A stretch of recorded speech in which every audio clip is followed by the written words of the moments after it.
আলাইকুম। জুলাই সনদ জুলাই সনদ নিয়ে শিশির মনির আপনার যে 1 তারিখে আপনার এটা শুনানি ছিল। তো জুলাই সনদ বাস্তবায়নের আদেশে আপনার বাতিল চেয়ে হাইকোর্টের করা রিটের আদেশ কাল। হ্যাঁ, তো এটার শুনানি হয়েছে। জুলাই সনদ ও গণভোট বাতিল চেয়ে রিটের শুনানি শেষ। তো জনগণ কি বলছে দেখেন। বলতেছে জুলাই সনদ নিয়ে যেখানে জনগণের রায় দিয়ে দিয়েছে সেখানে আবার আদালত পর্যন্ত কেন যেতে হবে? আদালত তো এখন বিএনপির দখলে।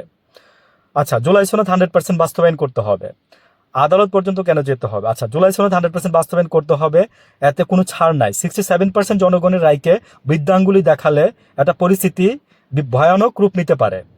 আমরা অনেকদিন থেকেই বলতেছি, কিন্তু বিএনপি ওই যে শুনতেছেই না, এক কান দিয়ে ঢোকাচ্ছে আর এক কান দিয়ে বের করে দিচ্ছে। তো যেখানে জনগণ জুলাই সনদকে ভোট দিয়েছে, জিতিয়েছে হা ভোট, সেখানে আদালত কি জনগণের রায়কে অস্বীকার করবে? তাহলে তো এই নির্বাচনও বৈধ না।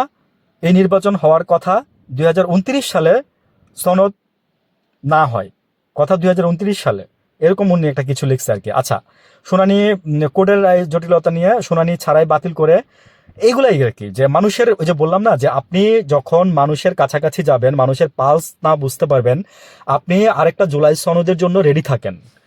এই সরকারকে আমি বলবো যে উইথ ডিউ রেসপেক্ট, মানে আপনারা যেটা করতেছেন জুলাই সনদ নিয়ে অতি বাড়াবাড়ি হয়ে যাচ্ছে জুলাই সনদটা নিয়ে।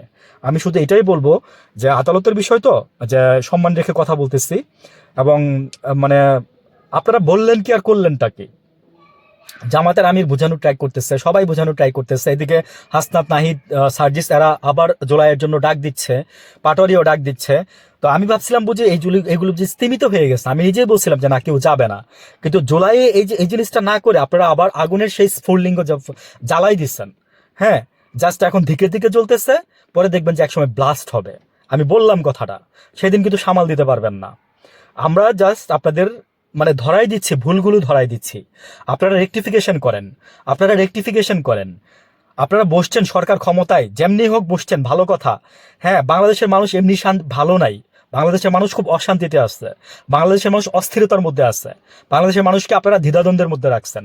বাংলাদেশের মানুষকে আপনারা এই যে ক্ষমতায় আসছেন, এসে বসার পরে 1 সপ্তাহ পরে রোজা শুরু হয়ে গেছে, মানুষ ইবাদত নিয়ে ব্যস্ত আছে। মানুষ কিন্তু মানে সামনে মানে জাস্ট খালি দেখতেছে, অবজার্ভ করতেছে। মানুষ আপনাদেরকে অবজারভেশনে রাখছে। মানুষ বলতেছে আচ্ছা ঠিক আছে, দেখি না।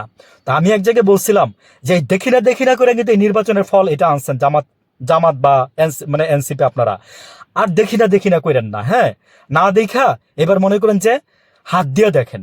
ঠিক আছে, হাত দিয়ে দেখেন, চোখ দিয়ে না দেখে হাত দিয়ে দেখেন। আসসালামু আলাইকুম।